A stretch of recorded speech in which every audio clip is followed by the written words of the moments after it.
façon bi keroog bi ñu tenir en tout cas li nga xamante ni moom moo di plénière bi ñi ànd ak Pape Djibril Fall ne nañ jox ñu ko kàddu alors que ne inscrire na ci liste yi Thierno Alassane Sall mi ngi wax ni tamit façon bi ñu joxee liste yi doy na waar ndax souvent sax dañ leen doon jiital après bàyyi yeneen député ñëw su ko defee ñu mën a suul seen i kàddu. dégg naa Thierno Alassane mu ne moom moo waroon a jëkk a wax Guy Marius Sagna. oui ñu inverser seen i place bu fekkee El Malick Ndiaye moo def loolu def na lu bon.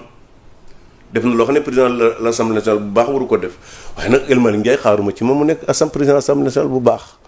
jàpp naa ne ba mu Lamine Gueye bi muy toog moom saa su ko jegee rek mu jooy waaw xam nga nag Sénégal fi mu toll benn. Bassirou Diomaye Faye président Sonko premier ministre El Malick Ndiaye président de l'Assemblée nationale majorité à l'Assemblée nationale. fa njëm baaxul. ñuy doxal réew mi te fas yéene koo doxal. ñi ngay doxaluñu. xanaa ngay delloo gannaaw réew mi kay te fas yéene koo delloo gannaaw. ñu dellusiwaat ci discours bi les bons sens. ñu dellusiwaat ci discours bi doxaluñu dañuy delloo gannaaw. président ci discours bi dafa wax corruption ci lu nu mel ñuy interroger wu ci li nga xamante yaa ngi koy fàttali sànq muy lu mu waxoon ci les lanceurs d'alerte.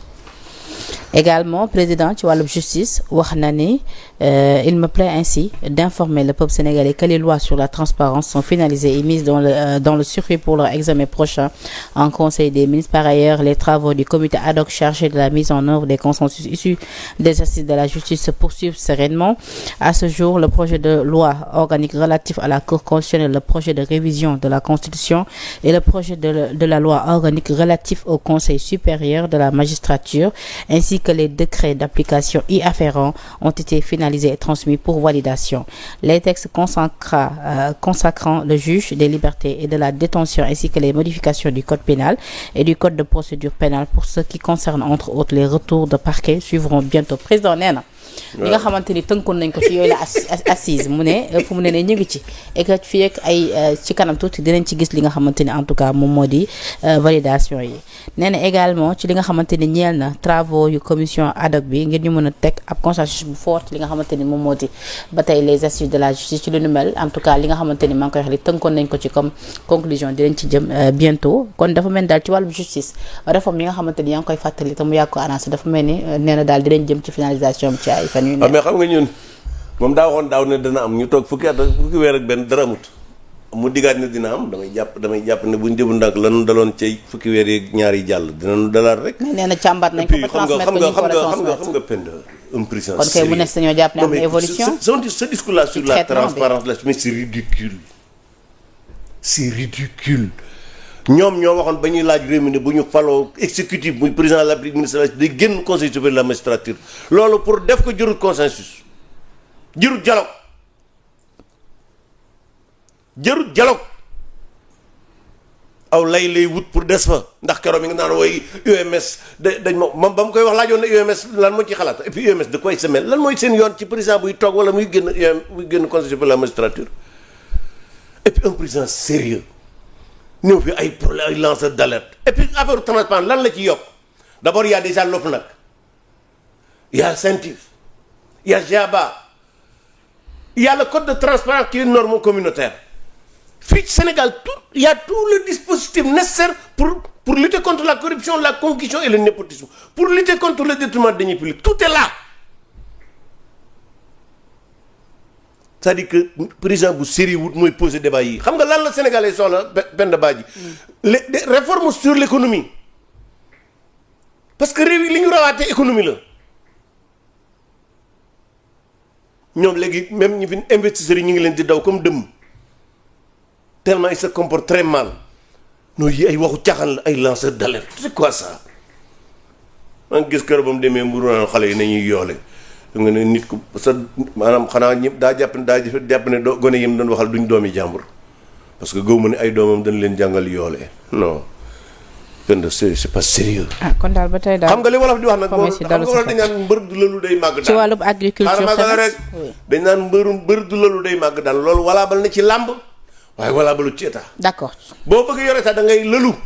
dañ lay préparer malheureusement pour lui il préparé wul boppam préparé wuñ ko ñu xëy jël def ko président maa ngi dégg na benn waaye naan non dañoo jógee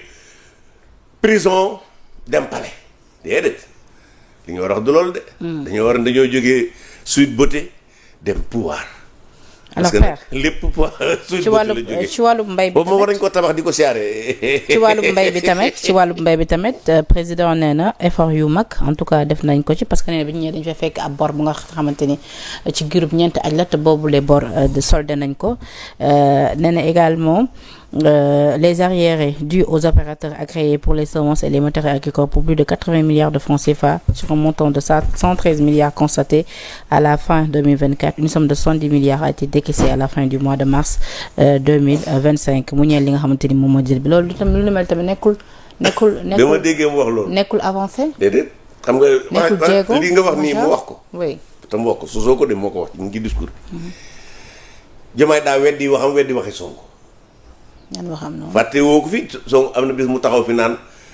ñun dañu état bu contraint maanaam mënatuñ dara amatuñ marge de manœuvre budgétaire amatuñ dara. waaw moo ko waxoon wala waxu ko. moo ko waxoon. Sonko ne dafa ñoom état bu nekk en ruine lañ fi fekk. état bu nekk en ruine du mën a génne 80 milliards. état bu nekk en ruine du génne 70 milliards état bu nekk en ruine du mën a génne 19 milliards état bu nekk en ruine du fay salaire te bañ fi toogee léegi salaire yi ñu ngi koy fay. et pire yokk nañ ñoom sa masse salariale bi parce que recruter nañ ay nit ba mu teglu presque 2 milliards ci masse salariale bi kon la Bassirou Diomaye Faye neen ñoom amatuñ marge de manœuvre waxul dëgg parce que lii ñu def ko amul marge de manœuvre doo ko mën a def Ousmane Sonko bi ne woon état en ruine. lañ fi fekk waxul dëgg parce que un état en ruine du mën lii kon bu fekkee lii mooy ruine kon ruine baax na. léegi ñu taxaw ci acte bi moom solo fu mu ne nii maanaam ni ñu jàppalee baykat yi. mais xam nga li may wax wax caxaan yi ñuy wax gis nga fenn bu la neexee nga dem nga vérifier dans le monde entier li ma jàpp mooy gouvernement bu Sénégal parce que ñaari ñoom boo déggee ñuy wax bay rek mbayum gerte mee tax ñuy wax parce que ñiy bay mango. ñiy bay lujum gisuma lu ñu leen di préparer lu ñuy wax ci ñoom c'est-à-dire gouvernement bu Sénégal li mu war a def mooy feral baykat yi xam nga ñun waa Sénégal yàlla baaxee na réew mi am nañ suuf su mën a bay suuf su joor suuf su nooy am nañ ndox nappe phréatique kenn ëpp ndox Sénégal ci biir suufam am nañ fleuve Sénégal am fleuve Gambie am fleuve Casamance c'est-à-dire kenn ëpp ay fleuve ci Afrique am nañu naaj am nañu ay nit ñu am doole li ñu war ñaari yëf moo ci des ñu jàngal nit ñi bañ xam mbay ak sàmm nan lañ koy def parce que du lu ñuy donn l'agriculture moderne da nga koy jàng bi des ñu fexe ba baykat yi am matériel bu ñu mën a bayee di bay noor di bay nawet d'accord loolu mooy li wax le combat économique waaye naan da ngay créer ay coopérative yooyu ay waxu caaxaan la gis nga Sénégal yi ay nit mënuñoo bokk tool mënuñoo bokk gétt kenn ku ne day yor sa tool ak say gétt boobaa nga di ko toppatoo. président li mu wax en tout cas ci discours bëri na waxtu bi jeex na waaye wax na tamit ci li nga xamante ni moom moo di wàllu suuf si ak yu nu mel d'ailleurs sax démb maa ngi suivre le ministre Moussa Balla Fofana mu rafetlu ko ci plateau bu ñu ko invité woon. sur TFM nee na jàpp nañ tey lu nu mel lu baax la ndax tey ji am na yooyu les travaux buñ ko stoppé woon duñu mën a tey ji càmbar suuf si ba ki nga xam ba ñi nga xam ñoo ko moom ñu mun leen ko delloo. non bu dee delloo suuf si rek kay ñoom dañ Diomaye daa war na jëkk a delloo ca suuf si mu jëloon bi ñu ko jox Sandiara 4 hectares yi mu fa am yu teg 300 ak 3200 mètres carrés yi mu am Ndiaganiao loolu waroon dellu ak 200 mètres carrés yi mu am Thiès ak 200 mètres carrés yi mu am ci Mermoz na jëkk a delloo loolu et puis benn bàcc état de droit maanaam réew muy république lu muy def lu président def wala gouvernement ak yow mii ak man mi lu ñuy def na rek daa war nekk loo xam ne yoon dañu ko may ñi ngay dégg ñu ne dañoo nangu seen suuf yow xam nga ne kenn ci ñoom demul daggal boppam dëgg loolu dëgg kenn ci ñoom demul daggal boppam ñoom ñépp état leen jox amul benn loi bu wax ci réew mi nag Sénégal dañ ko war a limiter ci nangami hectare ndax kon Bassirou Diomaye Faye doom 4 hectares yu tegal ca Sandiara. D'accord léegi waaw déglu bu ma dagg. bu ma dagg déedéet wax jeexam saa wax jeexagut saa wax moom jeexagut. état bu la joxee suuf am na mën na koo nangu waaye bu koy nangu tamit yoon daa tëral ni ko état di nangoo waaye liñ def ñoom c'est du banditisme ay nit yor suuf nga ñëw foqati ko li ñu waroon def mooy def seeni enquête koo xam ne la nga yoru jaaroo ko ci yoon pour am ko ñu nangu ko waaye dañoo xëy arrêté chantier yépp muy la punition collective loolu nit ku baax du ko def d'accord. maintenant lan lañ mujjee ne ku xam ne am régulier nga demal nga tabax et puis yow nan nga mënee ne ay nit a ngi saaxee suuf si pendant ce temps gouvernement Bassirou Diomaye Faye bëgg nañoo jox benn italien 10 000 hectares ci département de Sédhiou non il faut qu'il arrête maanaam nag gis nga ñoom li ñu bëgg a defee politique mooy nañ ko wute woon ba jot nguur gi rek lañ bëgg a kunni di fen di sos di yàqu der bi ñu faloo ba léegi fen sos yàqu der.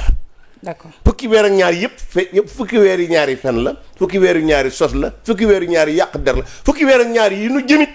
loola dong lay doon parce que nit ki ni mu wute nguur noonu la koy yore. d'accord alors père waxtu bi jeex na tàkk lay bàyyi nga tàggatu waaye fi ñu daangalee moo di dialogue bi le 25 mai bu ñu lay joxee invitation di nga dem. ay caaxaan réew xam nga ñoom dégg nga nañu jubli ci li am solo. mais dialogue bi nag am na depuis 1960 ça fait 65 ans de vie démocratique et puis ñoom buñ dialogué gëmuñu ko. yow toog nañ fii ñoom ne képp lu dul chef de délégué de quartier lu dul nam tuddati monsieur météo wala madame météo duñ ko jox ko bokku ci Pastef bi ñu toogee ba léegi poste yëpp ñoo ko ak i moom ku ñu fekkoon nga nekk fenn ñu dàq la bi ñuy def élection bëkk démb Bassirou Diomaye Faye conseil constitutionnel jox ko décision mu war koo siiw wax ko pour ñëpp préparé mu denc ko pendant 64 jours moo ko waa Pastef ñu def seen invité mu door koo siiwal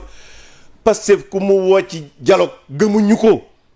c'est des éléments de langage. C'est un parti sectaire c'est le parti le plus sectaire dans l'histoire du Sénégal Senghor bi muy door a ñëw ubbeeku woon na Abdou Diouf bi muy door a ñëw ubbeeku woon na